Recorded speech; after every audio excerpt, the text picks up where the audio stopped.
नमस्कार साथियों, मैं सचिन सर शिक्षा संकल्प एकेडमी से। आज हम लाए हैं वेरी इंपोर्टेंट चैप्टर जो कि क्लास 10th का NCERT English medium life process chapter, जो कि बायोलॉजी का बहुत ही महत्वपूर्ण और इम्पोर्टेंट चैप्टर है। इसको हम लाइन बाय लाइन एनसीईआरटी पढ़ेंगे और चीजों को क्लियर करते जाएंगे।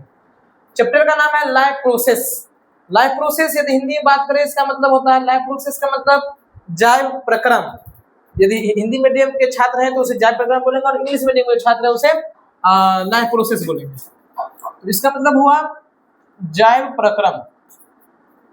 जैव प्रक्रम बात करें इसकी line by line,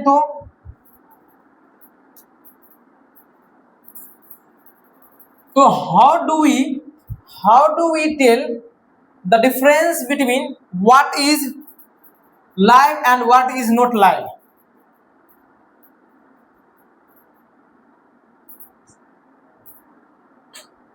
How do we tell the difference between what is live and what is not alive? If we see a dog running, or a cow chewing cud, or a man shouting loudly on the street, we know that these are living things. देखिए इस line का मतलब क्या हुआ कि how do we tell the difference between what is alive and what is not alive? हम ये कैसे कह सकते हैं कि कोई चीज जिंदा है या कोई चीज मर गया है? If we see a dog running, यदि हम देखते हैं कि कोई कुत्ता दौड़ रहा है, या फिर a cow chewing cud, जो जुगाली जिसे बोलते हैं उसे बोला जाता है chewing cud, मतलब बार बार भोजन को मुंह में लाना और फिर से उसको chewing करना और अंदर लेना। और a man shouting loudly, जब कोई आदमी जोर से बोलता है on the street, we know that these are living beings। हम उसे क्या बोलते हैं? living beings बोलते हैं। If the dog or the cow or the man were asleep, यदि एक कुत्ता और एक गाय क्या है? सो रहा है, we would still think that they are alive। हम इसे तब भी क्या बोलते हैं कि वह जिंदा है। But how did we know that? हम कैसे उसको जानते हैं? We see then breathing, हम क्या देखते हैं? उसका breathing देखते हैं, सांस देखते हैं, and we know that they are alive। और तब हमको लगता है कि क्या है? ये alive है, मतलब जिंदा है। ठीक है। What about plants? Plants के बारे में क्या है? How do we know that they are alive? हम कैसे जानते हैं कि plants क्या है? जिंदा है या मर गया? We see them green, हम उसे क्या देखते हैं? हरा देखते हैं। ठीक है। Some of us will say, कुछ से हरा बोलते हैं, but what about plants that have leaves of colors other than green? और भी बहुत सारा जो प्लांट होता है जो दूसरे कलर का होता है, ग्रीन छोड़ के। ठीक है। तो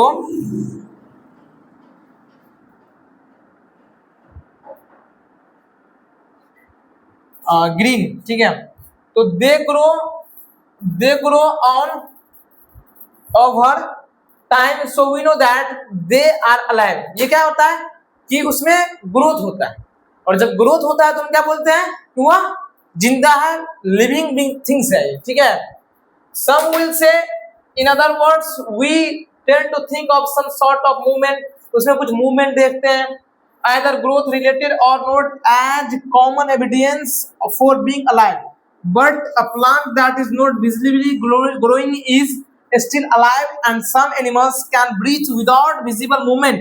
देखिए क्या होता है कि ये क्या ऐसा तो प्रमाण है कि पेड़ बढ़ रही है, तो हम बोलते हैं क्या कि ये जिंदा है, उसमें जान है। लेकिन क्या होता है, but a plant that is not visibly growing is still alive, क्या जो कि बढ़ते हुए नहीं दिख रहा है, क्या तब भी वो जिंदा है। And some animals can breathe without visible movement, कोई ऐसे जानवर होता है कि आप वो ब्रीथ कर रहे हैं लेकिन आपको दिख नहीं रहा, विजिबल मूवमेंट नहीं है, तो क्या हम उसे जिंदा बोलेंगे? So using visible movement as a defining characteristic of living is not enough। तो हम देख के किसी भी जानवर या किसी भी व्यक्ति को नहीं बोल सकते हैं कि वह जिंदा है, उसका हम इंटरनल कैरेक्टरिस्टिक्स देखते हैं, ग्रोथ, रिप्रोडक्शन, मेटाबॉलिज्म, ये सब देख के हम किसी भी ऑर्गेनिज्म को देखते हैं कि वह जिंदा है या कि मर गए हैं। नेक्स्ट चलते हैं।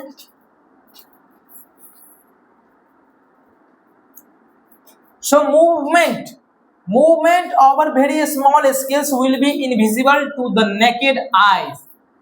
movements of molecules, for example, is this invisible molecular movement necessary for life? If we ask this question to professional biologists, they will say yes। देखो यहाँ पे ये लाइन क्या कहना चाहती है, movement over very small scales. जब किसी भी छोटे स्केल पे बात करें मूवमेंट की, तो will be invisible to the naked eye. Naked eye मतलब खुली आंखों से कोई चीज नहीं दिखता है, छोटे छोटे मॉलिक्यूल्स हम नहीं देख सकते हैं। For example is this invisible molecules movement necessary for life. क्या जो इनविजिबल मॉलिक्यूल्स है उसको जरूरी है, नेसेसरी मतलब जरूरी है वो। तो if we ask this question to the professional biologist, यदि हम बायोलॉजिस्ट से पूछे, प्रोफेशनल बायोलॉजिस्ट है, वैज्ञानिक है, तो दे विल से यस। ये क्या बोलेंगे, yes in fact virus do not show any molecular movement in them. Virus में क्या होता है, कोई भी मूवमेंट नहीं होता। वायरस एक ऐसा जीव है, ना तो सजीव है ना निर्जीव, वो जिस भी ऑर्गेनिज्म पे अपना जाते हैं तो वह उसका रूप ले लेते हैं। जैसे सजीव पे गया तो सजीव, निर्जीव वस्तु पे गया तो वह निर्जीव हो जाते हैं। ना तो वो सजीव है ना निर्जीव। जिस तरह से कोरोना वायरस सुने थे, वह हवा में भी फैल रहा था। तो क्या होता है, ये वायरस ना तो लिविंग है, इसीलिए उसका नष्ट होना बहुत ही मुश्किल हो जाता है और यह फैलता ही चला जाता है। बात करें आगे, until they infect some cell, जब तक वो किसी सेल को बर्बाद नहीं कर देता तो उसे पता नहीं चलता कि वायरस है। And that is partially why there is a controversial about whether they are alive fully or not. इसीलिए क्या है कंट्रोवर्सी, अभी तक एक विवाद की बात है कि वायरस लिविंग थिंग्स है या नॉन लिविंग थिंग्स, अभी तक ये क्लियर नहीं। इसको लिविंग भी कैटेगरी में नहीं रखा जाता है, ना नॉन लिविंग की। वायरस क्या एक्सेप्शन है। तो और आगे हम यदि बात करें तो why are molecular movements needed for life? ये molecular movement हमारे लाइफ में जरूरत है क्यों? We have seen in the earlier classes that living organisms are well organized structure. They can have tissues, tissue have cells, cell have a smaller components in them and so on. हम क्या पढ़ते हैं कि cell क्या होता है, cell से बनता है टिश्यू, और टिश्यू से क्या बनता है, एक ऑर्गन बनता है, ऑर्गन सिस्टम बनता है, और ऑर्गन से क्या बनता है, पूरा का पूरा ऑर्गेनिज्म बनता है। ये हम पढ़ते हैं, ठीक है। तो इसमें क्या लिखा हुआ है कि मॉलिक्यूल से क्या बनता है, सेल बनता है, सेल से टिश्यू, टिश्यू से एक ऑर्गेनिज्म कंपोनेंट बनता है। Because of this effect of the environment this organised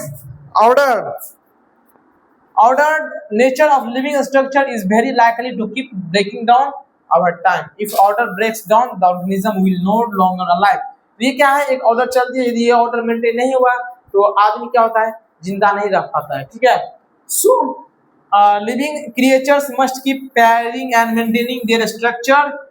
Since all these structures are made up of molecules, they must move molecules around all the time. तो क्या होता है, molecules time पे movement उसकी होती है। What is the main important process, हम क्या क्या मेन प्रोसेस है, अब उसका हम जानकारी लेंगे और देखेंगे, ठीक है। What are life process, the maintenance function of living organism. जो मेंटेनेंस लाइफ प्रोसेस होता क्या है, व्हाट इज लाइफ प्रोसेस, तो the maintenance functions of living organism, maintenance है organism must go on even when they are not doing anything particular.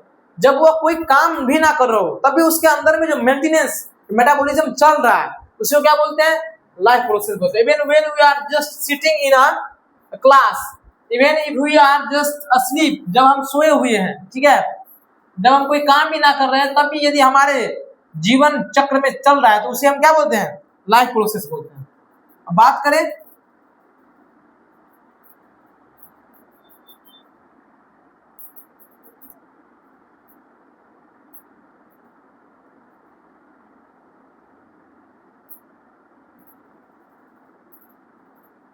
Even in class if you are just asleep, जब हम सोए हुए रहते हैं, ठीक है, this maintenance job has to go on. और हमारी क्या होती है, क्या जब सोते हैं तो क्या हमारी सांस रुक जाती है, धड़कनें रुक जाती है, नहीं, ये चलती रहती है। जब हम क्लास में क्या सोए बैठे रहते हैं तो नहीं चलती है, चलती है। हमारे अंदर का जो मेटाबॉलिज्म है, जो काम है, वह रुकती नहीं है, वह चलती रहती है। The processes which together perform this maintenance job are called life process. और ये जो प्रक्रिया है जो ये काम करवाती है उसी को क्या बोलते हैं, लाइफ प्रोसेस, जैव प्रक्रम, ठीक है। तो आगे यदि नेक्स्ट बात करें तो since these maintenance processes are needed to prevent damage and breakdown, energy is needed for them. This energy comes from outside the body of the individual organism. तो ये एनर्जी आती कहाँ है, ये एनर्जी में कहाँ से आती है, ये ब्रेकडाउन मॉलिक्यूल्स को तोड़ने की क्यों जरूरत होती है, एनर्जी हमें कहाँ से मिलती है, this energy come from outside, ये हमारे बॉडी के बाहर से मिलती है किसी भी ऑर्गेनिज्म को, जैसे हम खाना खाते हैं। So there must be a process, क्या होता है उसमें प्रोसेस होता है to transfer a source of energy from outside to the body organism. तो क्या क्या होता है, एक प्रोसेस होता है जिससे बॉडी में क्या होता है, ट्रांसफर होती है, ठीक है, विच वी कॉल फूड, जिसे हम क्या बोलते हैं, भोजन, जो कि आउटसाइड से हम अपने बॉडी में लेते हैं और वहां से हम एनर्जी प्रोवाइड करते हैं to the inside. A process we commonly called nutrition, जिसे हम क्या बोलते हैं, न्यूट्रिशन बोलते हैं, जिसे हम पोषण बोलते हैं इंग्लिश में, ठीक है। If the body size of the organism is to grow, additional raw material will also be needed from outside. यदि हमें शरीर की ग्रोथ चाहिए तो हमें बाहर से भी और बहुत सारा मटेरियल की जरूरत होती है, रॉ मटेरियल के। Since life on earth depends on a carbon based molecules, most of this food source are also carbon based. क्या होता है कि हमें यदि लाइफ किसमें डिपेंड करता है, जो कार्बन बेस्ड मॉलिक्यूल्स होता है, जो कार्बन से निर्मित होता है, कार्बन से बनता है, ठीक है। Depending on the complexity of this carbon sources, different organism can then use different kinds of nutrition process, ठीक है। इसी कार्बन के सोर्स पे बेसिस पे क्या होता है कि बहुत सारे मॉलिक्यूल्स बनता है और डिफरेंट काइंड, जैसे कार्बोहाइड्रेट्स होता है, ठीक है। सो हम आगे देखें तो बात करें कि बात आगे करें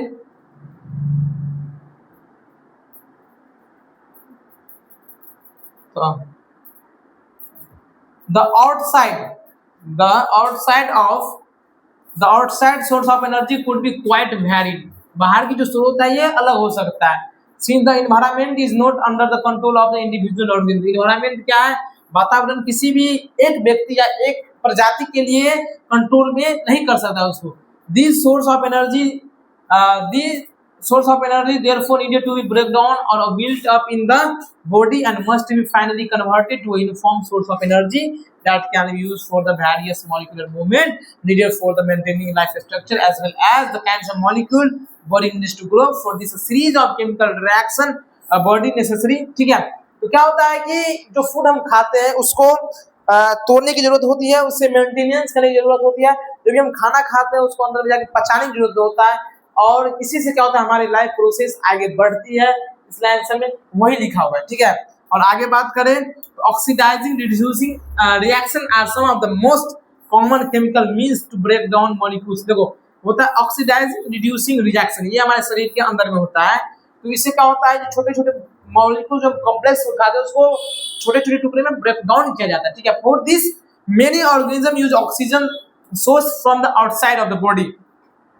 बहुत सारे ऑर्गेनिज्म क्या होता है फूड को तोड़ने के लिए, कैसे जैसे ऑक्सीजन कैसे फूड को ब्रेक डाउन करता है, तो ऑक्सीजन जब लिया जाता है तो ब्लड के थ्रू मिक्स होके क्या करता है कि ब्लड में होता है ऑक्सीजन, और ऑक्सीजन जो फूड मॉलिक्यूल्स लेता है तो उसको तोड़ा जाता है ऑक्सीजन के द्वारा। यही लिखा हुआ है ये लाइन यहाँ पे, the process of acquiring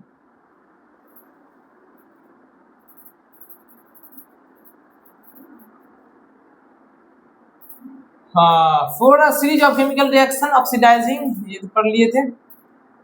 the process of acquiring oxygen from outside the body and to use it in the process of breakdown the food source of cellular needed if easy to we call respiration, जिसे हम respiration बोलते हैं। जो oxygen भोजन को food को तोड़ने में मदद करता है और इसीलिए शोषण जिसे बोलते हैं रिस्पायरेशन इंग्लिश में और हिंदी में शोषण बोलते हैं। तो यही होता है कि जो हम ऑक्सीजन लेते हैं और ऑक्सीजन का काम है फूड को छोटे छोटे मॉलिक्यूल्स को सेल तक पहुंचाना, तोड़ना, ब्रेक डाउन करना और तब हमें एनर्जी प्रोवाइड होता है, उसे हम रिस्पायरेशन बोलते हैं। तो in this cases of single cell organism, single cell मतलब जो ऑर्गेनिज्म एक कोशिका से बना है, एक कोशिका से जो जीव बना होता है उसे हम बोलते हैं single cell organism. No specific organ for taking food, उसके पास कोई ऐसा पार्ट्स बॉडी में नहीं होता है जो भोजन को अंदर ले। एक्सचेंज ऑफ गैसेस और रिमूवल ऑफ वेस्ट में be needed because the entire surface of the organism is in contact with the environment. इसमें क्या होता है कि ना तो इसके पास रिमूव करने के लिए वेस्ट का ऐसा अंग होता है, ना भोजन लेने के लिए ऐसा अंग होता है। जैसे हमारे पास मुंह है खाना खाने के लिए, एक ऐसा पार्ट है जिससे हम भोजन वेस्ट मटेरियल को बाहर निकालते हैं। सांस लेने के लिए नाक दी हुई है। मतलब मल्टी सेलुलर ऑर्गेनिज्म में ये क्या है, सब स्पेसिफिक ऑर्गेनिज्म में एक एक पार्ट है हर एक चीज के लिए। लेकिन सिंगल सेल ऑर्गेनिज्म में एक ही सेल में उसको सब काम करना होता है, respiration, excretion, assimilation, reproduction and all the processes.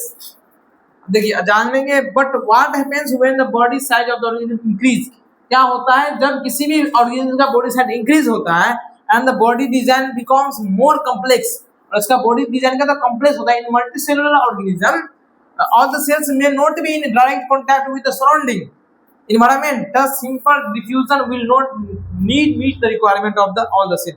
क्या होता है कि एक सेल तो नहीं होता है, मल्टी सेलुलर ऑर्गेनिज्म में से बहुत सारा सेल होता है, तो इसमें एक सेल के कारण एक सेल से ये जो प्रोसेस है वह कंप्लीट नहीं होता है, वो मल्टी सेलुलर ऑर्गेनिज्म होता है। अब बात करें आगे, तो we have seen previously how in multicellular organism various body parts have specialized in the function they perform। We are familiar with the idea of these specialized tissues and with their organization in the body of the organism। It is therefore not surprising that the uptake of food and of oxygen will also be the function of the specialized tissue। तो इसका मतलब क्या होता है कि हमने previous पीछे देखा कि मल्टीसेलुलर ऑर्गेनिज्म क्या होता है, उसके बाद बहुत सारा बॉडी पार्ट्स होता है, अलग अलग बॉडी पार्ट्स होता है उसको काम करने के लिए। We are familiar with the idea of this specialise, हमें इससे पिछले चैप्टर में पढ़े होंगे, ठीक है। तो ऑर्गेनिज्म के पास सांस लेने के लिए उसका नोज दिया हुआ है, फिर स्पेशलाइज्ड बॉडी पार्ट्स उसके पास दिया हुआ है। However this poses a problem since the food and oxygen are not taken up at on a place in the body of the organism while all the parts of the body needed them। अब देखिए oxygen और food का जरूरत जहां होता है वहां पे पहुंचाया जाता है शरीर के द्वारा। This situation creates a needed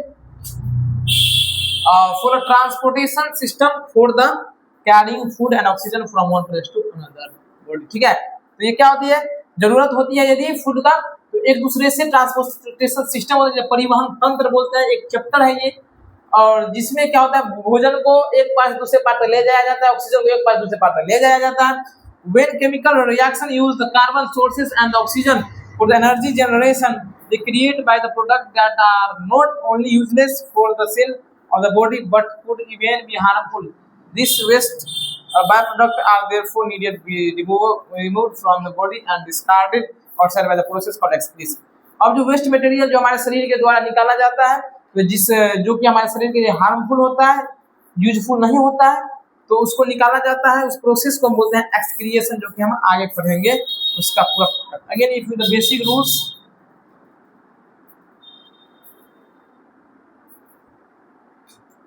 design in the multicellular organism are followed a specific tissue for excretion will be the developed, which means that the transportation system will need to transport waste material away from।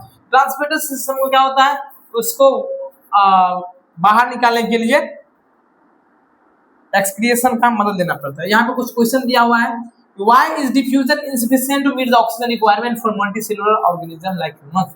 बोला जाता है कि diffusion क्यों sufficient नहीं है multicellular organism में to requirement of ये इसका ऑक्सीजन को रिक्वायर करने के लिए।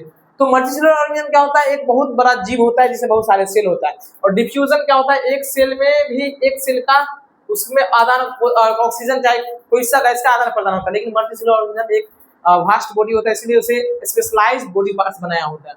What criteria do you use to decide whether something is alive. कौन सा क्राइटेरिया यूज करते हैं कि कोई भी चीज जिंदा या मरा है। तो कोई किसी भी चीज का जिंदा या मरा होना डिपेंड नहीं करता है कि वह सोया हुआ है लेटा हुआ है, उससे डिपेंड करता है कि वह उसकी सांस चल रही है या नहीं, वह रिप्रोडक्शन कर सकता है नहीं, उसका अंदर मेटाबॉलिज्म चल रही है या नहीं, उसी से हम बोलते हैं कि कोई चीज क्या है, जिंदा है। What are the outside raw material used for the by an organism. क्या बाहर की स्रोत है जिससे रॉ मटेरियल जो ऑर्गेनिज्म यूज करता है, तो प्रोटीन, विटामिन, मिनरल्स, ठीक है। What process would you consider essential for maintain life. कौन सा प्रोसेस है जो कि आदमी के लिए जरूरी होता है उसको लाइफ मेंटेन करने के लिए। तो ये क्वेश्चन था जिसे मैंने डिस्कस किया और आप लोग उसको कॉपी में बना लीजिएगा। अब बात करें हम आगे न्यूट्रिशन, जो कि हम नेक्स्ट वीडियो में इसको अच्छे से एक्सप्लेनेशन के साथ करेंगे। तब तक के लिए जय हिंद, जय भारत।